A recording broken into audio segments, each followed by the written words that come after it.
நீங்கள் உங்கள் ஐஸ்வரியத்தின் மேலே நம்பிக்கை வைத்து உங்களுடைய வாழ்க்கையை வாழ முடியாது. They trust their riches, but the word of the Lord says they are not riches but uncertain riches. அவர்கள் ஐஸ்வரியத்தின் மேலே நம்பிக்கை வைக்கிறார்கள். ஆனால் வேதம் சொல்லுகிறது அந்த ஐஸ்வரியமோ நிலையற்ற ஐஸ்வரியம் என்று. They will have their mind on their riches but not on our God.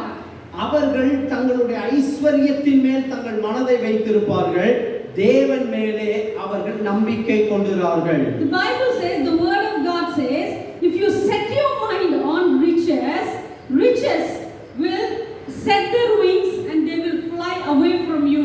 வேதம் சொல்லுகிறது ஐஸ்வரியத்தின் மேல் ஒருவன் நம்பிக்கை வைத்தால் அவர்களுடைய ஐஸ்வரியம் சட்டைகளை அடித்து அவர்களை விட்டு கடந்து போகும் என்று சொல்லுகிறது. Because riches knows that God is supreme.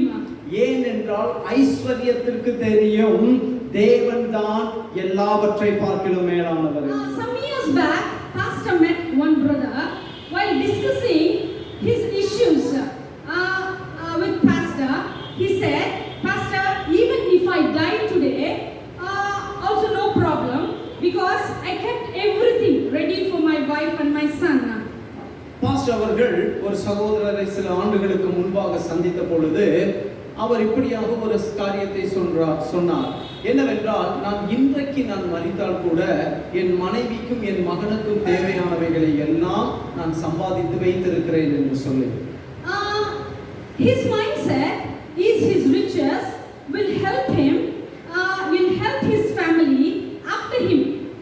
அவருடைய மனநிலை எல்லாம் நான் சம்பாதித்து வைத்த ஐஸ்வரியம் எனக்கு பின்பாக என் குடும்பத்திற்கு உதவியாய் இருக்கும் என்று சொல்லி. My question is, who told him that he will die first? யார் சொன்னார் அல்லது யார் அவரிடத்தில் உறுதி கொடுத்தார் அவர் முதலாவது மரிப்பார் என்று? He thinks that he will die first.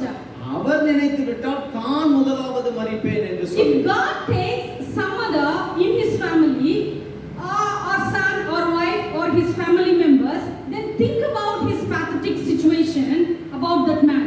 நினைத்து பாருங்கள், இவரை அல்லாமல் அவர் குடும்பத்தில் யாருக்காக இந்த ஐஸ்வரியத்தை சம்பாதித்து வைத்தார்களோ, மனைவியோ மகனோ யாரோ அவரை விட்டு கடந்து போய்விட்டால் அவருடைய நிலை எப்படி இருக்கும் என்று. See, I am not against keeping properties or riches. சொத்துக்களை சேர்ப்பதிலோ ஐஸ்வரியத்தை சம்பாதிப்பதிலோ எனக்கு எந்தவித ஆச்சரியப்பனையும் இல்லை. Even Bible says a good man leaves inheritance to his children's children. வேதம் கூட சொல்லுகிறது நல்ல மனிதன் தன்னுடைய பிள்ளைகளுக்கும் பிள்ளைகளின் பிள்ளைகளுக்கும் ஐஸ்வரியத்தை வைத்து போகிறான் என்று. Yes, it is wonderful quote. அது மிக அற்புதமான ஒரு வசனம். But you need to understand, a good man, the first point is a good man leaves inheritance. He is a good man. முதலாவது காரியம் அந்த வசனம் சொல்லுகிறது நல்ல மனிதன். That good man is trusting God. அந்த நல்ல மனிதன் ஐஸ்வரியத்தை விட்டு போடுகிறான். அந்த நல்ல மனிதன் ஐஸ்வரியத்தை அல்ல தேவனை நம்புகிறான் முதலாவது. Not like this brother. இந்த சகோதரனை போல அல்ல. His talk says he is trusting in his riches, not God. இந்த மனிதன் தான் சேர்த்து வைத்தவைகளின் மேலே நம்பிக்கை வைக்கிறார், தேவன் மேல் அல்ல. Good inheritance means not only houses, riches or jewels etc., but fear of God, wisdom of God, holiness, righteousness of God too. ஐஸ்வரியம் என்று சொல்லும் பொழுது வீடு, வாகனம், பணம், நகை இது மாத்திரம் அல்ல, அதற்கு மேலான சில காரியங்கள் உண்டு. தேவ பயம், தேவனிடத்தில் அன்பு, தேவ ஞானம், இன்னும் தேவனுக்குரிய अनेक காரியங்கள். And the righteousness of God. தேவனுடைய நீதி. These are all properties that one should get from forefathers, from our fathers. இந்த இவைகள் எல்லாமே நம் முற்பிதாக்களிடத்திலிருந்து நமக்கு சுதந்திரமாக கிடைக்க வேண்டிய பங்குகள். You earn well, you get good properties, but trust God, not your properties. நல்ல வேலை பாருங்க, நல்ல சம்பாதிங்க, நல்ல சொத்து சேர்த்து வைங்க, ஆனால் தேவனுக்குரிய காரியங்கள், தேவ நீதியை சம்பாதித்து அடுத்த தலைமுறைக்கு கொடுங்கள். You may have nothing in your hand today. இன்றைக்கு உங்களிடத்துல ஒன்றும் கைகளில் இல்லாமல் இருக்கலாம். But you are trusting God. நீங்கள் தேவனை நம்புகிறீர்கள், விசுவாசிக்கிறீர்கள். See, I tell you my brother, he gives power to get wealth. வேதம் தெளிவாய் சொல்லுகிறது ஐஸ்வரியத்தை சம்பாதிக்க அவர் பலன் தருகிறார் என்று. The blessing of the Lord makes you rich. வேதம் சொல்லுகிறது கர்த்தருடைய ஆசீர்வாதமே ஐஸ்வரியத்தை தரும். And he adds no sorrow with it. அவைகளோடு வேதனையை அவர் கூட்டார் என்று. So trust in the Lord, not your riches. உங்களுடைய ஐஸ்வரியத்தை அல்ல, தேவனை நம்புங்கள். Let that unstable condition, let that uncertain riches go away from you. அந்த நிலையற்ற ஐஸ்வரியம் உங்களை விட்டு கடந்து போகட்டும். நீங்கள் தேவனுக்குள் நிலைத்திருங்கள். Another reason for unstable condition is you are disobedient. மூன்றாவது காரணம், நீங்கள் ஏன் நிலையற்றவர்களாய் இருக்கிறீர்களே என்றால் உங்களுக்குள் இருக்கிற கீழ்ப்படியாத குணம். Saul is anointed by Samuel as king. சாமுவேலால் Saul ராஜாவாக அபிஷேகம் பண்ணப்படுகிறார். We can see Saul's life is filled with his own and selfish form of behaving. சவுலுடைய வாழ்க்கை சுயநலமான செய்கையினாலும் எண்ணங்களினாலும் அது நிறைந்திருந்தது. He is doing some unlawful sacrifice in the book, so 1 Samuel 13th chapter. 1 Samuel 13ஆம் அதிகாரத்திலே நியமிக்கப்படாத அல்லது தேவனால் கொடுக்கப்படாத பலிகளை அவர் செலுத்துகிறார். In the 15th chapter, God is telling him to destroy all Amalekites. 15ஆம் அதிகாரத்திலே தேவன் சவுலுடைய கரத்திலே ஒரு பொறுப்பை கொடுக்கிறார். அமலேக்கியர் எல்லாரையும் அவர்களுக்கு உண்டான எல்லாவற்றையும் நீ நிர்மூலமாக்கி போடு என்று சொல்லி. All means all. எல்லாம் என்றால் எல்லாம். God is telling, do not spare anyone. தேவன் சொல்லுகிறார், எதையும் விட்டு வைக்காதே, எல்லாவற்றையும் நிர்மூலமாக்கி போடு. But in 9th verse you can read he spared King Agag. ஆனால் வேதம் சொல்லுகிறது அவன் அமலேக்கின் ராஜாவாகிய ஆகாகை தப்புவித்தான். Not only that, he spared best of sheep, oxen and some good things.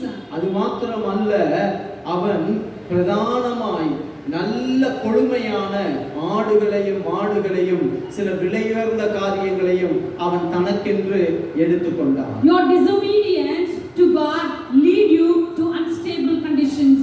உன்னுடைய கீழ்ப்படியாமை, தேவனுக்கு நீ கீழ்ப்படியாமல் இருப்பது உன் வாழ்க்கையிலே நிலையில்லாத சூழ்நிலைக்கு உன்னை கூட்டிக் கொண்டு போய்விடும். You can read in the same chapter, God is rejecting King Saul. அதே அதிகாரத்துல நாம் படிக்கலாம், தேவன் சவுலை நிராகரிக்கிறார். But he is trying to please God by doing many things, but God showed his face against him. தேவனை பிரியப்படுத்த அநேக காரியத்தை செய்கிறார். ஆனால் தேவனோ அதை எதையும் அங்கீகரிக்காமல் தன்னுடைய முகத்தை அவனுக்கு விரோதமாக திருப்புகிறார். Saul's end is very pathetic. சவுலுடைய முடிவு மிக மோசமானதாக இருந்தது. If you are disobedient in God, நீங்கள் தேவனுக்கும் தேவனுக்குள்ளும் கீழ்ப்படியாமல் இருப்பீர்களே it என்றால் leads you to unstable conditions. அது உங்களை உறுதியில்லாத நிலையில்லாத மனநிலைக்கு கொண்டு போகும். Even though you are anointed by God, நீ தேவனால் அபிஷேகிக்கப்பட்டிருந்தாலும் be obedient to the Lord. தேவனுக்கு கீழ்ப்படி. Stand with God, reconcile with God. தேவனோடு நில்லுங்கள், தேவனோடு ஒப்புரவாகுங்கள். Don't play with God. தேவனோடு விளையாடாதீர்கள். If God says something particular, just stand for it.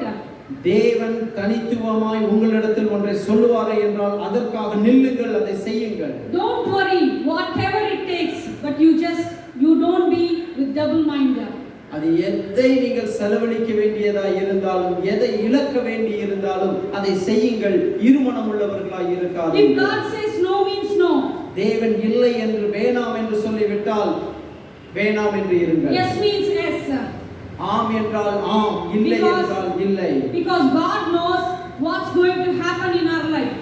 தேவனுக்கு தெரியும் நாம் என்னத்தை எதை சந்திக்க போகிறோம் என்று. If you say I love it, I want means, then he will reject you. It causes you much.